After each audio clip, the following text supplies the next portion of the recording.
Now you've got some idea of the four forces on the aircraft. Let's you and I talk about what actually creates the lift that makes an airplane fly. We can refer back to a guy named Bernoulli, I guess I should say, who I am told was Swiss, who did some experiments.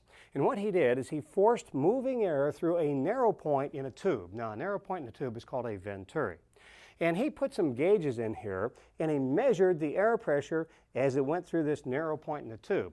Now, he found what I think is really fascinating things when he did this. What Bernoulli found is that when the air got to a narrow point in a tube, it has to speed up. And the interesting thing he found is with the gauge, he measures the air pressure where the air is going the fastest. And what Bernoulli found is at points where the air is going the fastest, the pressure is the least. There is a low pressure inside this venturi. Now, if we remove 1/2 of the venturi and take it away, you're going to find now we have an airplane wing. And you'll find exactly the same thing occurs in an airplane wing. The air going over the top of the wing gets forced out of the way. It resists compression. By the way, if you put air in a gallon jug and squeeze it, you can compress it. But free air is incompressible. So if you force air out of the way, it doesn't compress at all. What it does do is speed up to get out of the way.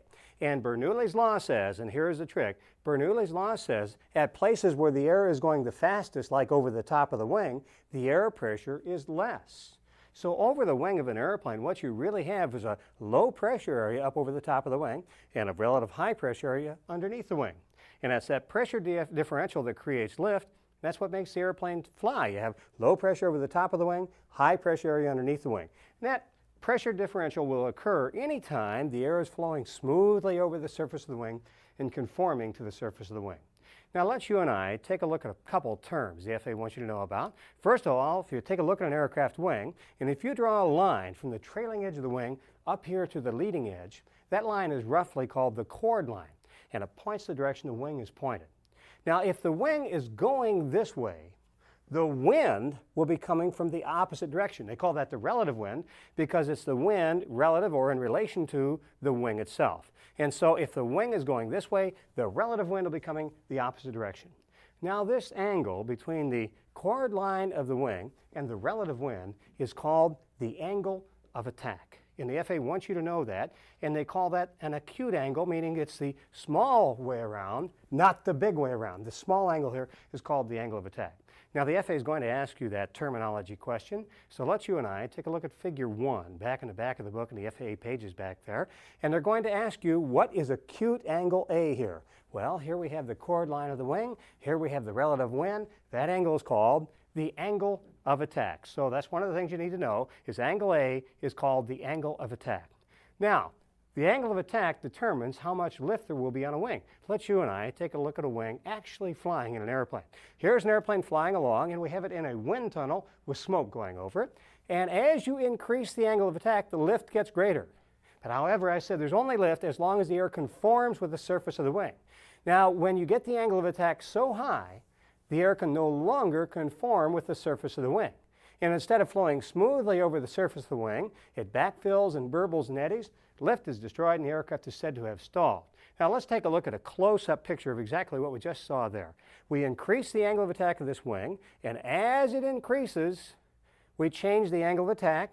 The relative wind can no longer conform to the surface of the wing, and when it separates from the surface of the wing, and then it continues and burbles and backfills and eddies, you're going to find that lift is destroyed and the aircraft is said to have stalled. Now, an airplane stalls at a specific angle of attack. The exact angle of attack at which the air can no longer conform to the surface of the wing is really designed into the wing. So an airplane stalls at the same angle of attack regardless of the gross weight of the airplane. So at what angle of attack does an airplane stall at? Always, for the particular airplane and configuration of the wing, always at the same angle of attack. So that's one of the things you need to know. Now, as you go to higher altitudes, there's thin air at high altitudes, but that thin air affects your indicated airspeed, your airspeed indicator, in exactly the same way it affects the wing. So would you stall at the same indicated airspeed at high altitude or lower? And you see it right now. The indicated airspeed at which an airplane stalls will remain the same regardless of the altitude. There's thin air at higher altitudes, but there's thin air for both the wing and the pitot tube, and they're affected exactly the same way. So it's the angle of attack that makes an airplane stall. Now, normally an airplane will stall at a specific indicated airspeed because unless you have some load factor on the airplane, G forces on the airplane, it'll stall at a given angle of attack, and that angle of attack will always occur at a specific indicated airspeed. Now let's talk about spins, and this is an interesting example of spins right here. Spins are really exciting flight. That's fun, isn't it? All right, well, maybe it isn't fun for some people, but that's a spin. Now they're going to ask you on the test, what do you have to do to spin an airplane? Well, in order to spin an airplane, first it must be stalled. So you need to know, if you want to avoid this, want to avoid spinning an airplane, you need to avoid stalling that airplane. Now they're going to ask you, when an airplane is spinning, are both wings stalled or just one wing stalled? And the answer is, regardless of which direction the airplane is spinning, to the left or to the right, both wings are stalled. Why is it spinning, you might want to ask? Well, the reason it's spinning is because one wing is more stalled than the other, but both are stalled. So during a spin to the left, the FAA will ask you on the test, how are the wings? And the answer is both wings are stalled.